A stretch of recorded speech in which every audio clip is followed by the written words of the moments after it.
Have you felt lost, lonely, or maybe even a little bit loony? I talk about all these things on my show and how to help them. Hi everyone, welcome to this episode of Mental Melodies. I'm your host here, Carmynn Bradley. It is almost Valentine's Day, so love is in the air and there's lots of chocolate. And that's kind of what I wanted to talk about today. Not a chocolate entirely, but like health and autonomy over my health and the choices that I'm making. And I guess there are some things I did talk about last week that I felt like I could kind of piggyback off of. And one of those specifically was this idea of depression. And I had mentioned last week that I had woken up depressed. And I was kind of toying with this idea that, if I woke up a certain way, I could lean into it for a minute, let myself feel what I needed to feel and then get going. But I also talked about moments and how there are, there are moments in time that are very short. And I think usually when we think of the word moment, we think of a very short period of time, like a second or whatever. But there's also moments that create memories, like one whole day with your family or something. And then I think there are also moments that can extend for a very long time. And so while I do believe that the more I learn about my body's cues or my mind's cues to things like depression or mental illness, the more I can, beat them head on or whatever. I do think that I was kind of stuck in more of a long-term moment than I was willing to, not maybe willing to admit, but also even just that I was aware of, because last week I was feeling pretty good after, I gave myself that morning. But there is kind of a shift that happened in the last couple of years for me, which was something that was very unexpected because, as I've mentioned before, in my journey to healing, I had found yoga, and it had started back in 2013, 2014 even, when I first found it, and then it was a very slow rolling ball. But eventually it picked up quite a lot of momentum. And it was in 2019 that I signed up to be a yoga teacher, and I went through this whole training. And even prior to that, I had already begun incorporating yoga into my life. And yoga at that time was what most people think of when they think of yoga. It was a lot of stretching. It was a lot of body work. But it was more than just that. It was the practice of embodiment. And it was a lot of developing of feelings that I needed about my body. I've mentioned multiple times my struggle with an eating disorder, or multiple eating disorders, disordered eating. You can call it disordered eating when you are acknowledging it on your own, and I think that's a more healthy way of identifying it anyway. Yes, I did have all of the check the boxes things that you need to be assigned this title of an anorexic, which I actually wanted back at that time because it validated, I guess, what I was going through. But I think a lot of people have disordered eating, even if they don't meet all of those boxes. And so we can talk about how to heal from that without having to even dive into what would that mean for, insurance purposes or whatever. I'm going on a bunch of little tangents in my mind, but the gist is that, I was talking about those moments in time that are longer. And what had happened in the last couple years is that I got kind of steered off course, where I had been doing yoga every day, and yoga began to evolve. Like I said in the very beginning, it was mostly just stretching and embodiment, but then it became a practice in meditation. Even my reading was kind of lumped in with that, and it started to become kind of a religion for me. It was a way for me to see the world. There were values and beliefs that I just definitely aligned with, and so it helped kind of carry me through a lot of existential crisis that I was going through, having talked about growing up in a Christian household and then not really knowing what that was going to mean for me. Yoga kind of really just supported me. There's so much to choose from in yoga, and like I said, it's not just the body. So anyway, I was rolling forward with that. Yoga was becoming my identity.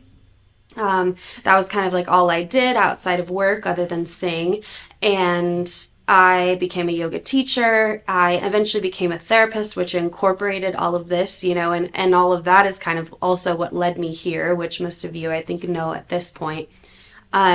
But in all of the life stuff that happened in the last couple years, and then in stepping away from being a counselor, I ended up losing what we call in the yoga world our practice. And for a lot of people in the yoga world, it either means meditating in the morning for a certain amount of time, or doing those stretches for a certain amount of time, whatever it is, however it is that you are incorporating these practices in your life to support like the growth of your health, you know. And I had lost that. And I've talked a lot about like consistency.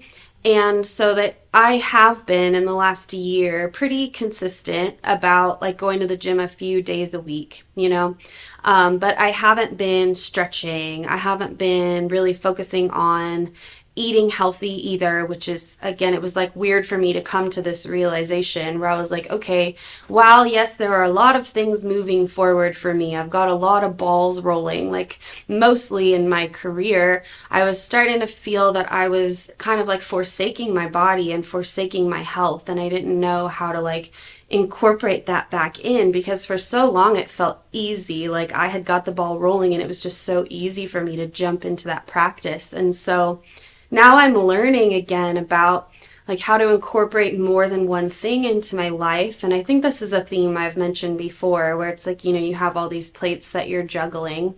And I have had the habit of juggling too many plates for most of my life. And so in the past 6 months, I would say adding in like more consistent than just this like maintenance of I'm going a few days a week, or even one day a week, just to say that I went. I wanted to start to actually get the ball rolling on, you know, going maybe 5 days a week, or getting up in the morning and moving. And specifically, I'm trying to like rid myself of some negative habits that I have. And so like in the last week, I've noticed that I was just kind of sitting in bed for an hour before getting up, and being aware that I'm like half awake and, you know, kind of drifting back in and drifting out. And I'm sure we can all like relate to this as a habit. But I was talking to my sister, and she was giving me a story about her and her partner. And she said something like, one time my partner just said, I don't want to be jealous. And he stopped feeling jealous. And I thought that was so powerful, because I do believe that we do have the power to be able to shift that quickly.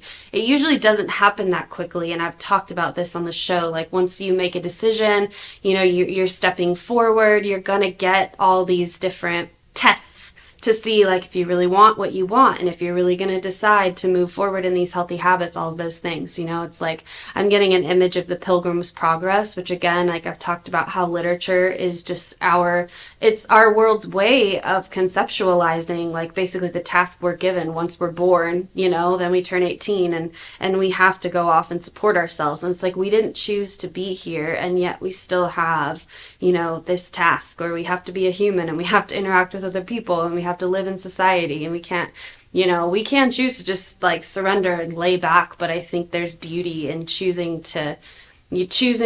hard in a different way, you know. So anyway, that really hit me what my sister had said, because I've basically been this, I don't want to label myself as a lazy person, but in a lot of ways I've been lately, which I know people from the outside in don't see me that way, because they see all the things that I have been working on, and that is like coming to fruition. But specifically in this one category about like my health, I have just kind of been ignoring my body. And this is another moment I feel like I've come to, which I've come to this moment before on this show, where I just realized like it's important for me to practice what I preach. So if I'm saying like you're experiencing these symptoms, you can heal them on your own, then I should be doing that also. And I guess I usually talk about that from a mental illness perspective. You know, like I've said, if you have, well, I guess I've said too, if you have, you know, physical ailments, you can often heal them psychologically. Oh yeah, so I guess on the flip side, then like if you have psychological ailments, you can also heal them physically. And I think there's this symbiotic relationship between our mind and body that maybe I'm like finally clarifying right now for all of us. Because I think that it's kind of like a chicken or the egg sort of thing, you know, because I've talked about, you know, one of the symptoms of mental illness being like firing thoughts. And I've mentioned that like I experience those. And so I've again been learning that lesson in the last week about what is the source of that. Like if I notice that I have all these thoughts that I don't need to have, just like anxious thoughts or paranoid thoughts or thoughts about the future that are not productive, where I'm like too taken away from the moment, then what is the antidote to that? And while much of what I've been emphasizing lately has been in childhood trauma, like go deep, find out where it started, get that out of your body, blah, blah, blah. I think there's power also in acknowledging that we continue to experience things that can cause symptoms, you know? And so it's not always that the source of it is from your childhood. And maybe even if it is, you can still do things to make yourself feel better without having to constantly go back and drudge up old stuff. And so I'm just been, again, kind of conceptualizing what that looks for me right now. And it's been in the making, I guess, since last year. And when I had started talking about kind of like New Year's stuff on the last episode of 2024, I had already been thinking about these things, and I talked a lot about the importance of a morning routine and a nightly routine. And I had been struggling with what that should look like for me. And I think I'm finally getting there, which it's so interesting how timing works out, because it was just the Chinese New Year.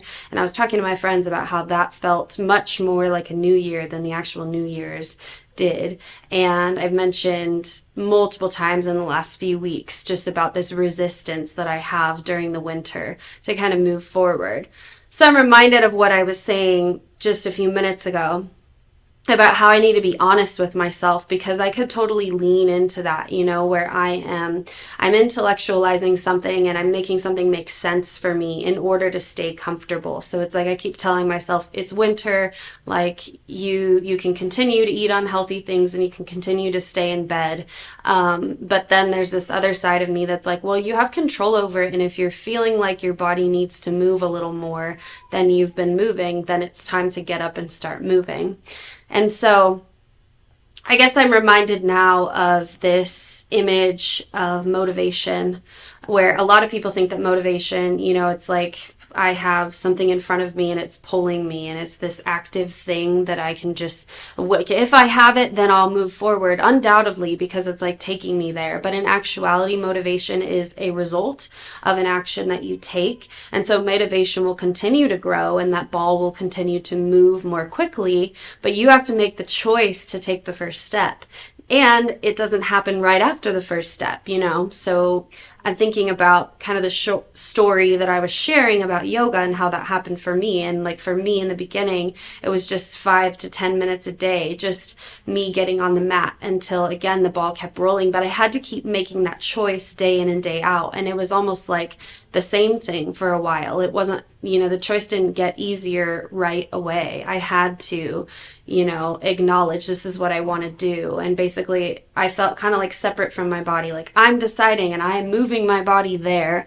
And then eventually, after a few years, it was intuitive for me, where every single day I could give my body the release that it needed. And at that time, and even still now, because that's something I'm talking around something, but at that time I was recovering from a lot of trauma. And so right now I'm acknowledging that a lot of that trauma is still there for me. And so I'm managing like what my triggers are. But for the most part, like my point is that I'm acknowledging how my choices that relate to my health and my body really affect that. And it's just so interesting to see, again, just the different relationships between all of these things. And so like today I did get up a lot sooner because I had been talking to some friends about this concept, and I was like, struggling. They were saying there's this countdown method that Mel Robbins uses, like 5, 4, 3, 2, 1, and then you just do it. And that's something that I used for like dishes and other things when I was really depressed, was this 5, 4, 3, 2, 1 rule.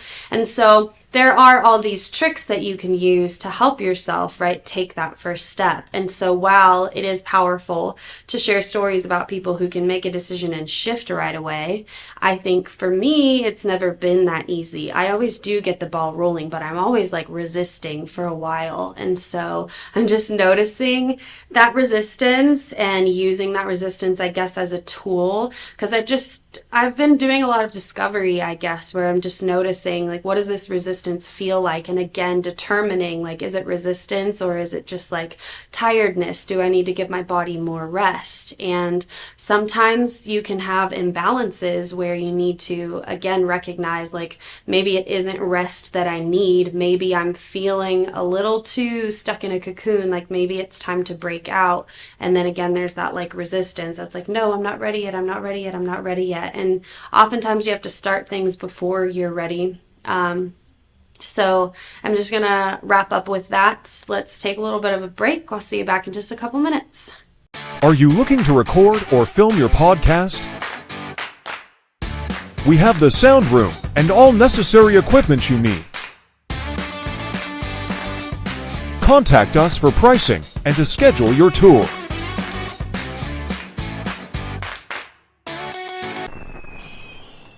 Traditional TV is going away. Hollywood is starting to fade. People are demanding real stories from real people. Our voices are now being heard in our own way.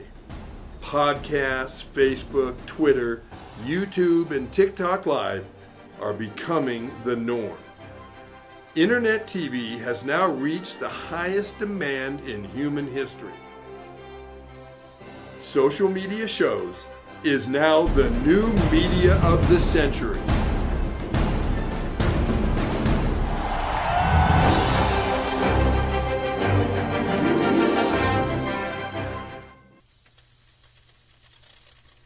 Hey everyone, welcome back. This is the second segment of this episode of Mental Melodies. I'm your host, Carmynn Bradley. Thank you for tuning in and for listening. If you haven't been here before, thank you for tuning in for the first time. And if you're coming back, thank you for continuing to come back. Please just like and subscribe and share and all those things. And I just welcome comments and interactions, especially if what I've been sharing has been helping you in any way. That'd be helpful for me to hear or just interesting for me to hear. And yeah, so I was talking about healing as always. And I guess I stopped myself because I was feeling like a topic shift. And I was thinking about how a few weeks ago I was like, I'm going to talk about chakras. And then I had so many things pop up for me that I felt like inclined to share. Like last week I was very, very vulnerable. And so this week I kind of feel like I'm getting back on track. It was almost like the last 2 weeks with this giant sidebar. But there is value, in all of that. And especially I think in my story, and because the stuff that I talk about that I'm dealing with and that I'm, learning how to handle or how to manage or even beyond that, like how to move past, everything has a story, and so knowing where I came from, I think really helps. And it helps to conceptualize these things where, if I'm arguing that many things do have a root in childhood trauma and there's value in going back there, then it's important for me to share what it is that I've healed from and how I've healed from it, because I think that's often the question where it's like I can say you can heal from your childhood trauma by, and then you're like, okay, that's great, but now what do I do? Like, what steps do I take? I had a lot of clients that would ask me, like, can you just give me a book that tells me like how to heal from life? And I think this is the closest thing that I can do, is just share my story of how I'm healing. And I just have this continuous theme that pops up of just the imperfection in my journey. Like, I keep getting hit with these different tests. And I think there's so much beauty in that, because if I just hit a plateau and then I was great and I just kept moving forward in the same way, then life would get boring. And I'm kind of the person that doesn't really function well on boredom. I'm more of like a new adventure kind of lady. So this whole thing really, really works for me. So in talking about like losing the last year, in a sense, I didn't really lose it, but I just I wasn't quite at the level I wanted to be at, like I guess in the last few weeks, I'm starting to feel a little bit like I'm leaning a little bit too close to the, like, I'm just gonna settle back and like let my body be old. And I know that I'm not old, but this is kind of the decade where I think, at least in my generation, we all expected to kind of go downhill after 30, and that doesn't really make sense. But I think that you do have a choice, and so I could move a lot less, and I could just eat a lot more processed food, and I could start to see like my waistline grow, and I could be fine with that for the rest of my life and just like settle. And it's not even about the weight, but it's just like these are things that do happen when you start to let those decisions pile up, you know? And it is not even that you can't enjoy yourself. I went to a beautiful little workshop at the place that I don't remember with a presenter whose name I don't remember. But the point was, she was talking about oxidative stress. And I was just thinking about this before I started the episode, how her talk was very similar to talks that I have had about how emotions build up in your body.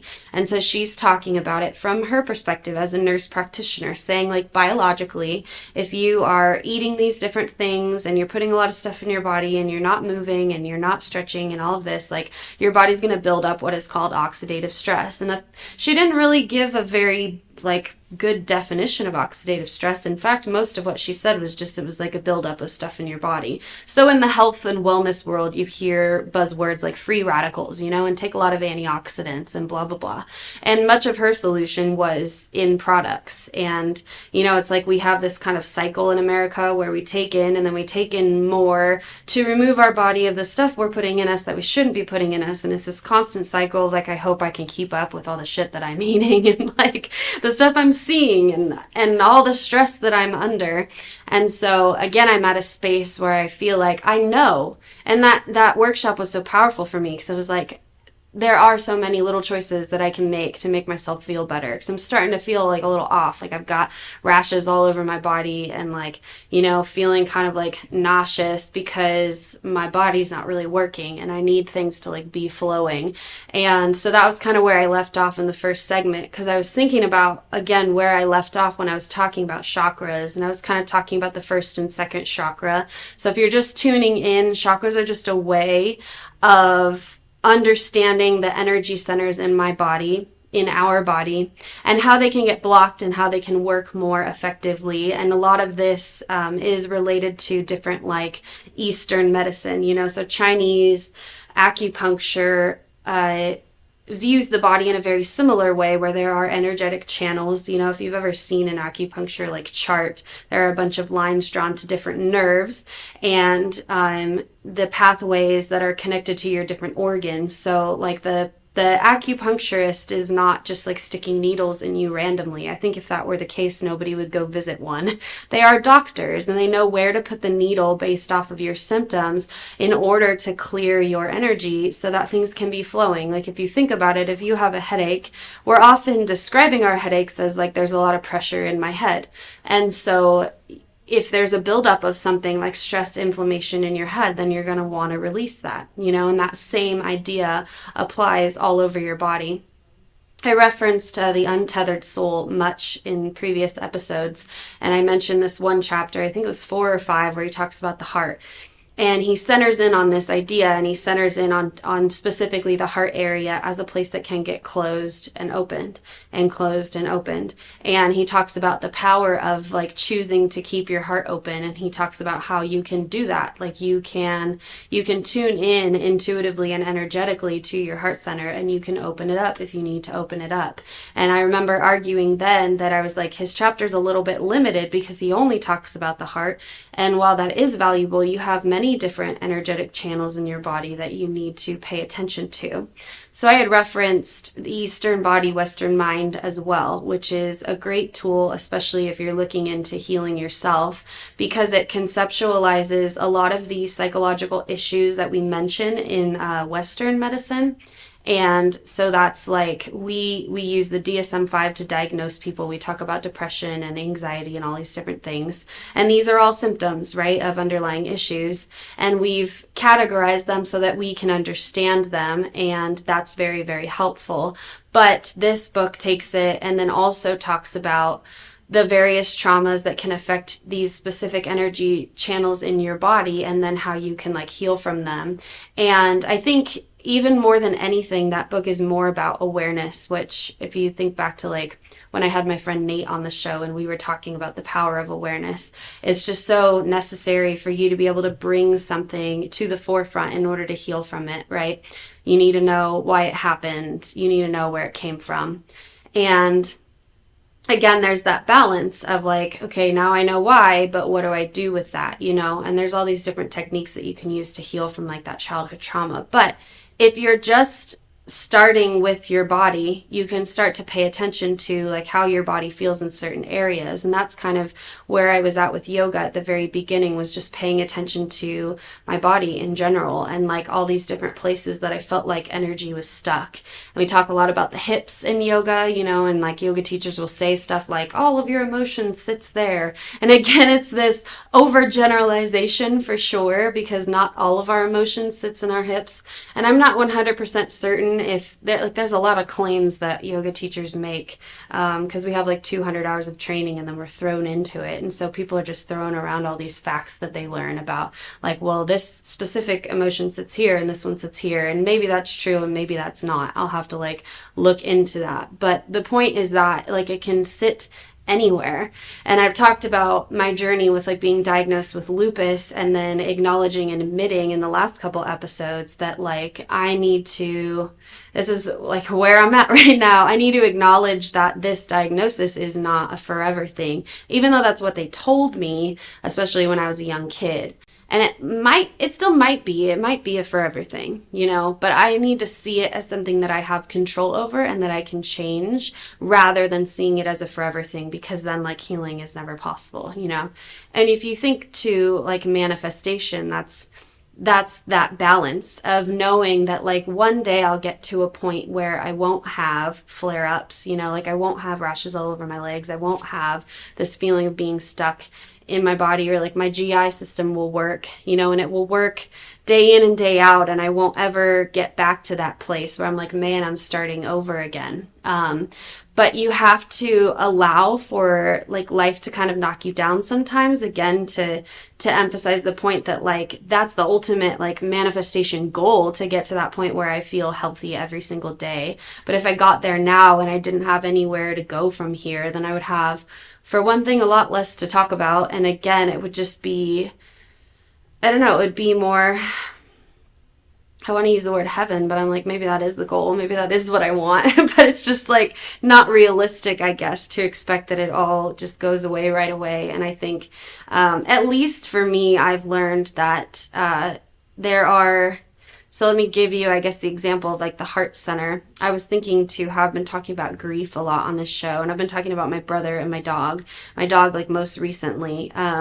There are like two sides to each energy center, like the positive side and the negative side, I think you could say. So like your heart center is open to love, and when grief happens, your heart center usually closes. So it's like we can predict that at any given time, some of our energy centers are going to be affected. Like it's not just going to be open and flowing all of the time, even though, you know, I'm saying that's the goal. But I think it's always this like balance. And we talk about this in yoga. Like if you've ever done a balancing posture, like I used to say stuff like, make sure that you can feel like your big toe on the ground and rock back and forth. And what you notice in a balancing posture is that you're not 100% still. Even when I'm standing here, I'm not like 100% still. It's easier. But what you're learning about in yoga is that concept of like being able to put a little bit more pressure if you feel like you're being pushed this way, or put a little bit more pressure if you feel like you're being pushed that way. And the same concept happens in life, where if you feel like you're being like thrown to the side by something in life, then you have to be able to adjust to that. So if, for example, the passing of my dog affected my heart a lot of it, then I need to adjust to that, and I need to find a way to like accept what happened and open my heart up again to love, you know, and find new ways to find that love and positivity without getting stuck in like the sadness, you know. And so I'm just reminded of this constant kind of theme that I bring up about meeting things like right when they come to you, because I do think, again, when I'm talking about these moments that I get stuck in, that like sometimes we do need to acknowledge that there almost is no other way sometimes we have to just like go through something. My friend Audrey said something like go through the narrative to get through the end, and it's like, or you need to ride the wave till you hit the shore. Like sometimes that wave is really short and it's just one feeling of sadness, and sometimes that wave is like a few weeks of struggling and wondering and like trying to make plans and fighting yourself and all of this until you like wake up one day and it's a little bit easier. Like today was a little bit easier to get up. So anyway, let's take a little bit of a break and I'll see you back in just a couple minutes. Hi, I'm Deacon T with Modern Word Ministries. It's great to be with you today. Just a short little promo for our show. Every Sunday morning we have service, and you can follow us at 10 a.m. Pacific time on modernwordministries.org. And if you missed us or you want to see some of our older messages, go ahead and check us out on socialmediashows.com every single morning at 9 a.m. It's a great way to kick off your day, get a little bit of the word in you, get something uplifting, get you started off on your way.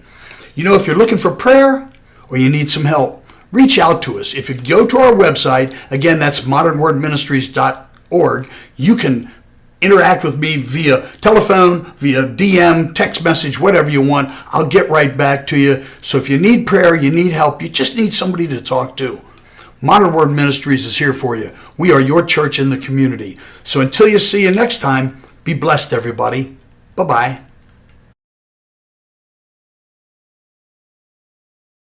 Hello, everyone. This is Joseph Skoda with Social Media Shows. Well, I thank all of you for your support through these last several years, and it's been a lot of fun. We've given people a voice they never had before. Now, Social Media Shows is always collaborating with our veterans to help them do things and help out the veterans who are struggling today. And we teamed up with GI Connections, connecting veterans with resources. So please consider helping and donating to this great cause because we're always doing things for veterans. So GI Connections, Social Media Shows, and you is what makes the world a better place. Once again, Joseph Skoda, proud United States Air Force veteran.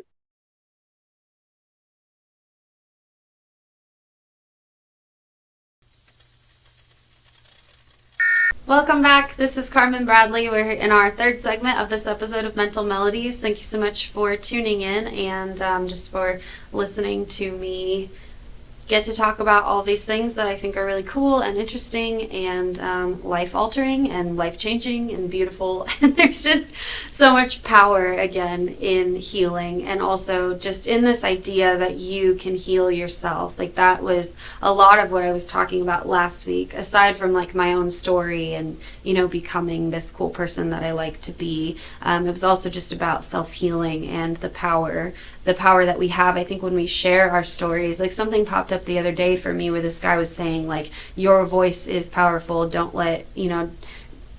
downgrade the fact that your story has power. And I think that everybody does, you know. I think that, like, back in the day when people sat around fires, like, music and stories in life was just that. It was raw. It was in the moment. You know, we've gotten away from that to the point where now, because we don't talk about things, this is why we have to have podcasts, so that the people who feel compelled to talk about things will inspire the other people to feel compelled to talk about things. It's like, I think we've gotten so ahead of ourselves, not ahead of ourselves, just like, I don't know, there's so much nonsense out there that just clouds the fact that, like, most of life is pretty simple, I think. I don't know, I'm rambling. I was feeling passionate about this morning because I was just thinking back on my journey to, like, becoming a musician and being able to sing.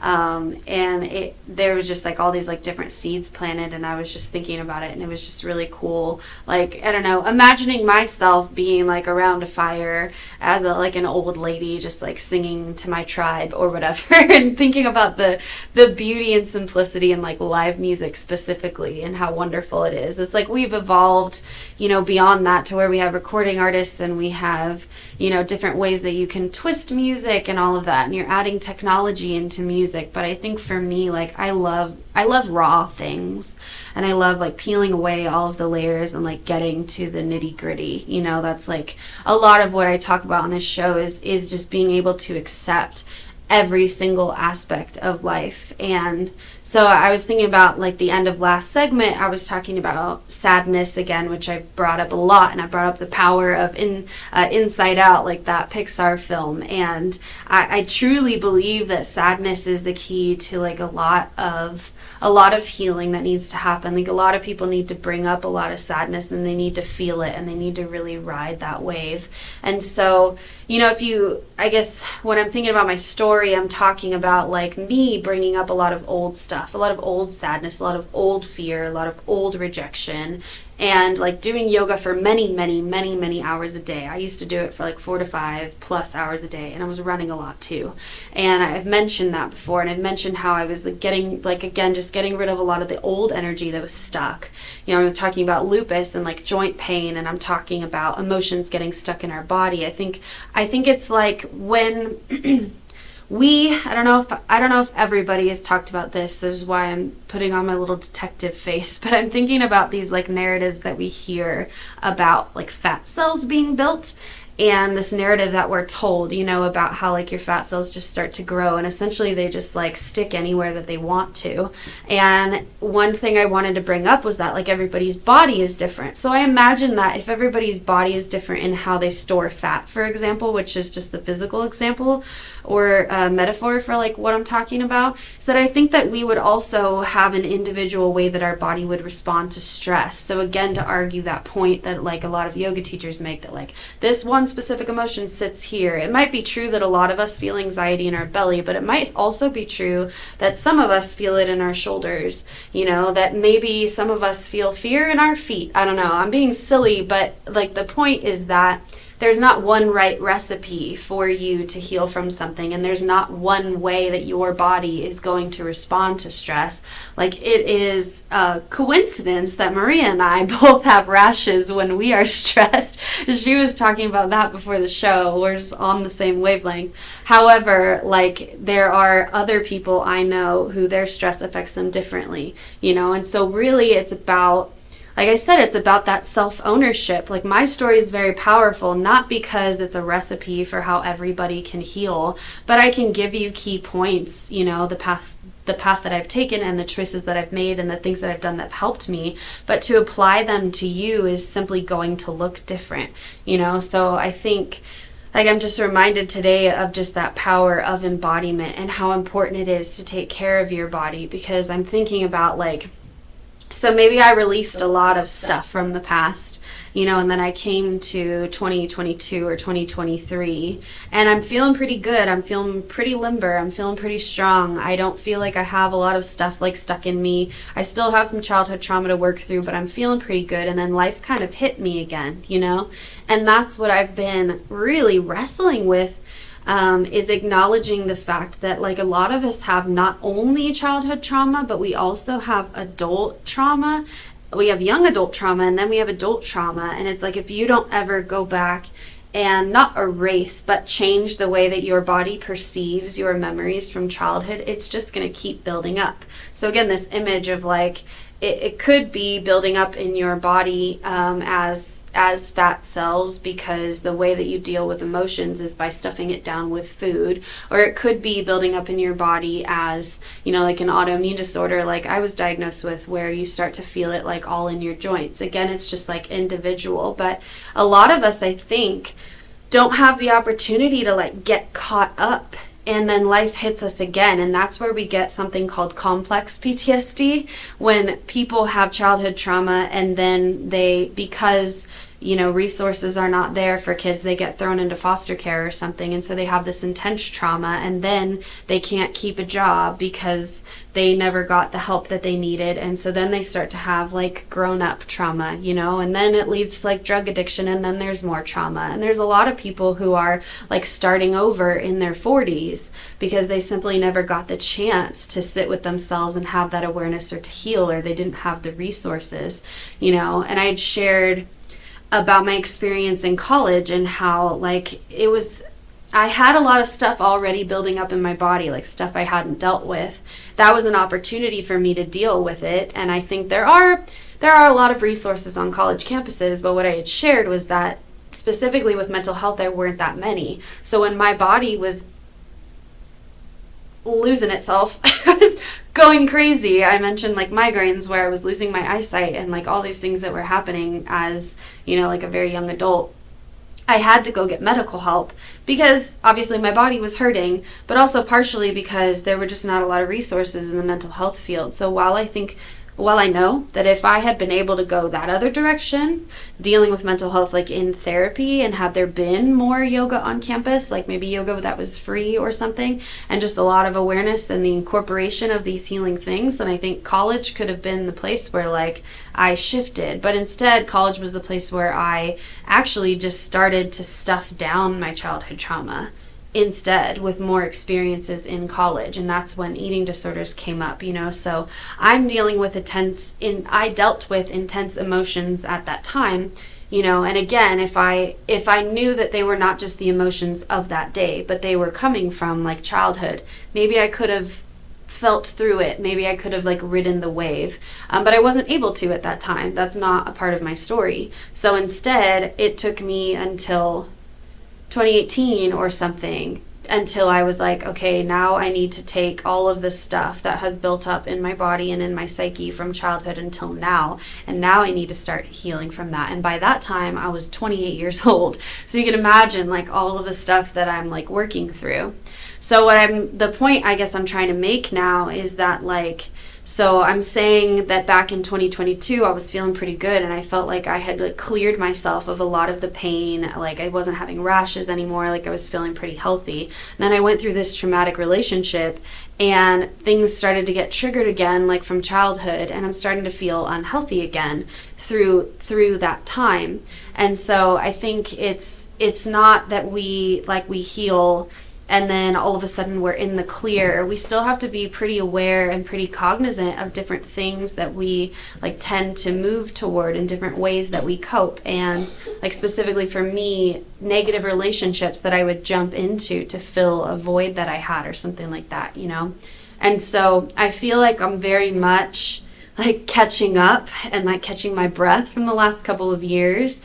And there's just like this very strong, ambitious, like motivated part of me that was able to get my career in performance off the ground despite all the crazy stuff that was happening in my life. But now it's like, okay, now I feel like I'm looking around and I'm like, I feel like I'm kind of safe. Like I don't have to look around my shoulder anymore. I'm a little bit more settled. And so now how can I add health into my life in order to make sure that I don't build more up? Because what could happen, like I was mentioning earlier, is that like I could continue to make choices that I know are not super healthy for me, and I could continue to do that, and I could start to feel a little bit more fatigue and like start to use like more coffee or different things to get through the day, even though I might need more rest, and start ignoring my body's cues. And then I could get to 40 and I would have to start over again, or I would just continue to like, I don't know what the opposite is of, because I'm using this rolling the ball image for healing, where we're like pushing it forward, and like, you're pushing forward your ball because you're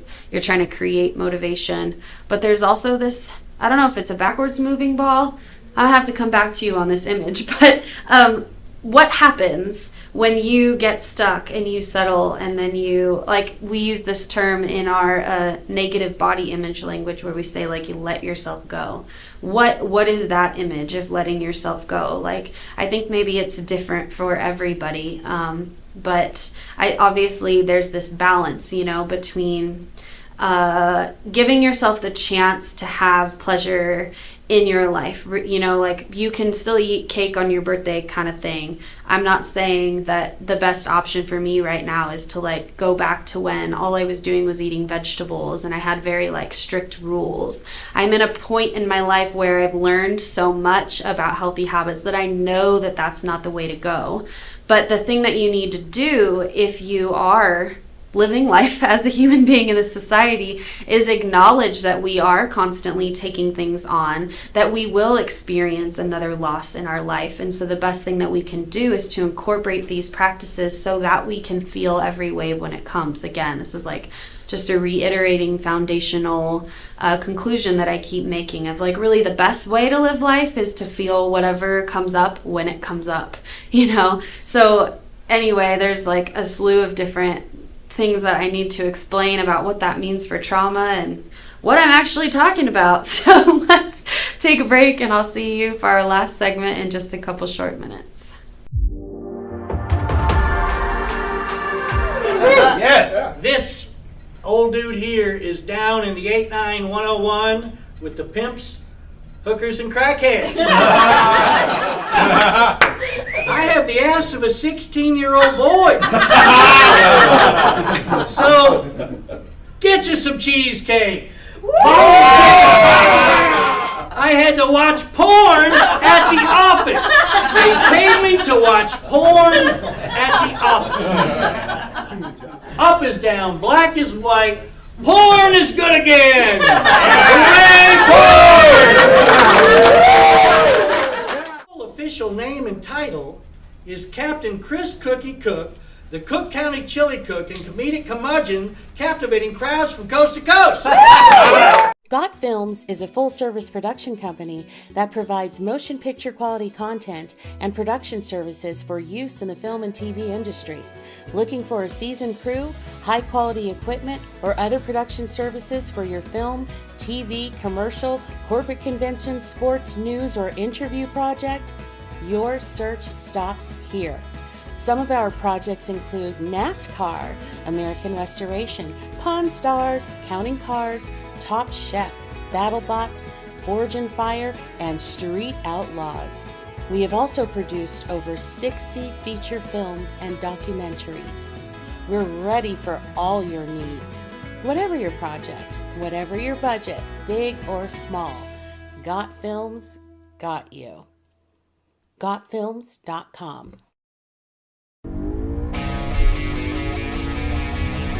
Las Vegas, here we come! I can't believe we're all moving to Vegas. I know, right? It's a dream come true. Wow, super creepy dude. Mason, stop. I think he heard you. What if someone walked up in the back of his semi?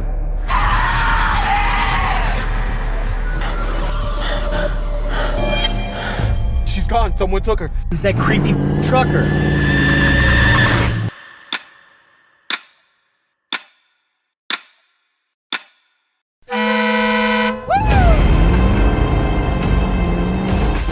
What are you doing?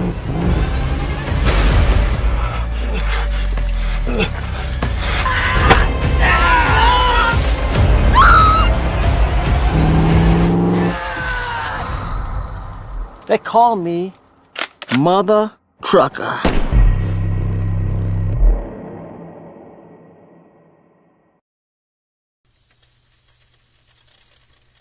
Hey everyone, welcome back. This is the last segment of this episode of Mental Melodies. I'm your host here, Carmynn Bradley, and I have been talking today about something that I do talk about frequently, but specifically about being able to combat like the stress that builds up in your body. And so I brought up a new concept today that sees like the same thing I talk about from a biological perspective, and it's called oxidative stress, right?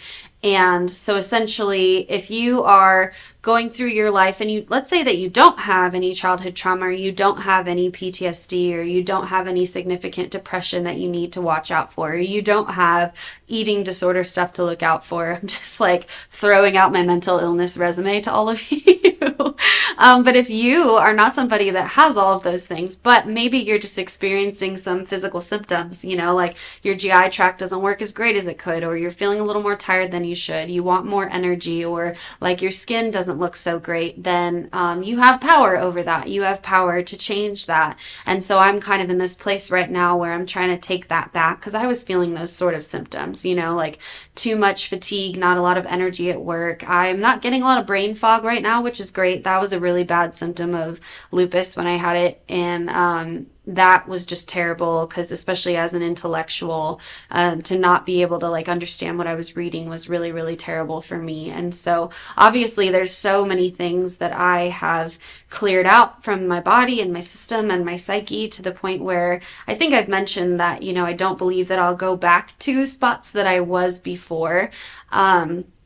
like in acknowledging that I've been stuck in kind of a depression for the last few weeks, I also acknowledge like the beauty of being a part of like my little dog's life and then him leaving. There's also things that I could acknowledge that are valid, like February is actually the month that my brother died, so that anniversary will be coming up next week. Yeah, I think so. So it's those are things that your body does remember, you know, it's like from a trauma perspective. Again, if we're talking about all of this and like how to heal and how your body is connected to like your mental illness.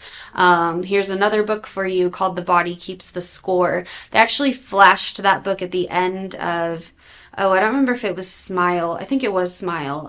It was that horror movie, and it was basically about healing from your trauma, and it was metaphorical for that, and it was metaphorical representation of how your trauma like finds you. The ending I think is ironic, because I think that the message that the filmmakers were trying to get at was that like if you overcome shame and stuff, that you will be able to walk away from your trauma. There was another horror movie out that was about that also, that I think I might have mentioned before, the one about she was like a priestess or something, one of those exorcist movies, but I noticed that it was also just an allegory for the story that we have of overcoming trauma, you know, like the power of shame and getting rid of toxic shame. And so I love that all of that is out, you know, like in pop culture, but I think that a lot of people don't, they just watch it as a horror movie, you know, and maybe not really think about what it means for them or what it's supposed to mean.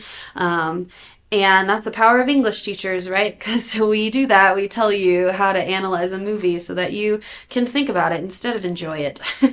But anyway, I think I think that I've made my point mostly, I guess, today, just about how important it is to not constantly, but just to every day, like make a practice of making your health a priority. So that's something, again, that I'm just like adding back onto my plate. So since you all know that I'm just experimenting with this life, I'm sure that you'll hear many updates about this project that I'm on in the upcoming weeks. But what I'm doing right now specifically, I guess, as like a habit change, is getting up right when I wake up. And today I didn't do that. Today was the day that I sort of did that. And the last few days I said I was going to and I didn't. And today was better because I was in bed not as long, but I still didn't get up right when I woke up. And I have this thing where I'll stay up too late, and that's part of the problem. So like right when I woke up this morning, I didn't feel like I was fully rested. I think if I'm really following the plan that I want to follow, then I would get up no matter what, just what I used to do back when I was running a lot. But I'm always trying to find balance. And so I not only do I feel that I won't go back to certain periods that I've had in my life that were really dark. Like I will never be as depressed as I was after my brother died. I don't think I'll ever be fully agoraphobic again. I get to those places sometimes where I just don't want to leave the house. If you don't know what agoraphobic means, you know that lady in the I Am Sam movie where he's mentally declined and he has a daughter and they're trying to take the daughter away from him, and there's this lady that lives across from them that plays the piano and she never leaves her house. That's agoraphobia, and it's actually just as extreme as they make it look like in the movies, where I would go to work. I did go to work, but then I would come home and like I would order groceries and I would barely pop my head out the window to make sure I didn't have to talk to anybody and like slide my groceries inside. I would avoid text messages, avoid messes, like all of this. And so again, these are all these like crazy intense things I had to heal from. And so now I'm on a very micro level of that. I talk about like micro and macro a lot on this show too. And it's like interesting because I'm going through the same struggles, and there can be a frustration in that where it's like, I thought I already learned this lesson. Like I've already started over before. I've already had to tell myself like get up and go to the gym or like value your body. But it's not as intense as it was. And that's the beauty of the healing process. Again, with this image of like getting the ball rolling. The ball is already rolling for me, and I have to give myself credit for that. I've been pretty consistent over the last year. But now it's like, okay, what level do I want to be at? Like, do I want to settle here on like I'm a one day a week workout kind of girl, and I And I basically eat whatever I want, and I feel kind of sick, but at least I'm like working out one day a week. That's not who I want to be. I want to be somebody who feels healthy and vibrant and young, and who can begin to say like age is just a mindset, and I can acknowledge like the power that my body has to heal and to get stronger and all of these things. And so what I was saying on that vein of like not going back, there are unhealthy ways that I did do this in the past, and there are also ways that I had to do it in order to combat what it was that I was going through. So I guess that's what I'm working through right now, is like not incorporating this in the same way that I used to, where it's like all encompassing, but finding a way to just add it into the already beautiful buffet that I have of things in my life that I'm focusing on. And so it's just for me right now, it's taking like negative habits and replacing them with positive ones. And so it's funny because the whole like 5, 4, 3, 2, 1 thing came to me around that time that I was like running a lot and like really starting this ball with yoga.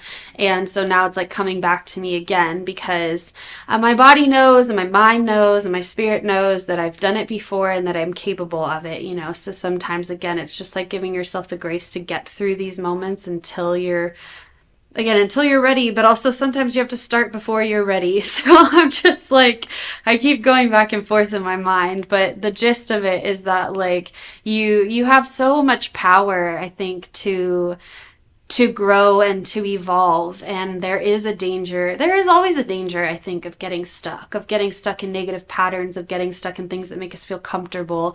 We want to be able to enjoy our life. And this is something that I learned a lot when I was really healing from an eating disorder, which is, I think I've mentioned this, that this is like the first thing I really had to do was heal from this, because my relationship with my body is everything. It's the foundation, and so I had to kind of let go of a lot of really rigid food rules and stuff back then, and I had to let myself just enjoy food and not think about it for a while.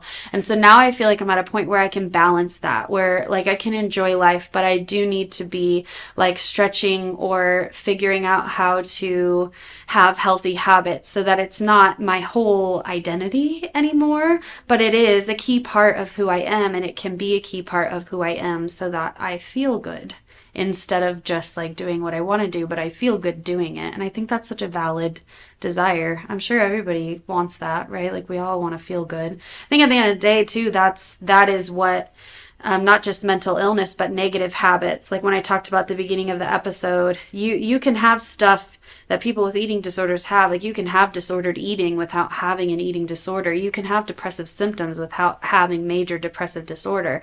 So everybody has their different way of coping with things, whether it's like nicotine or weed or coffee or eating too many cookies or starving yourself or watching too much TV. It's like all these things in excess are negative, and we all have ways that we cope.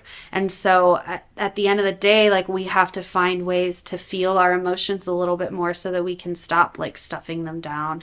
How do we get to a point where we can feel them, and that's where things like therapy come into play, because sometimes the emotions that we have to pull up from childhood trauma, for example, are too intense to feel on our own. Like there were some feelings that I was having that like I had thought that I had healed from that came up again after my dog died, that were very, very dark, and I felt like I couldn't really go through those on my own. So there's, just so much to be said about the power of therapists and about the power of like empathetic people in your life, because I think that while a lot of the healing that I've done has been on my own and has been very internal, there also has been a lot of support, and I think people need that. And I think that without that, a lot of the healing that we can have is lost.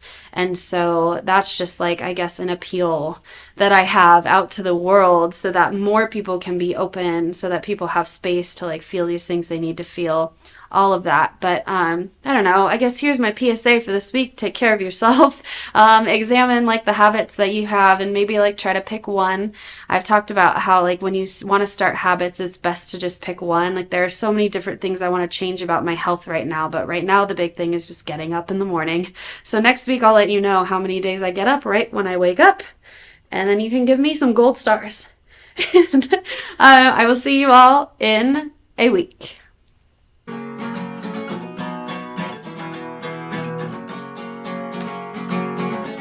Lost, lonely, or maybe even a little bit loony? I talk about these things on my show and how to how to help them. Mental Melodies, broadcasting live every Monday through Friday at 4 p.m.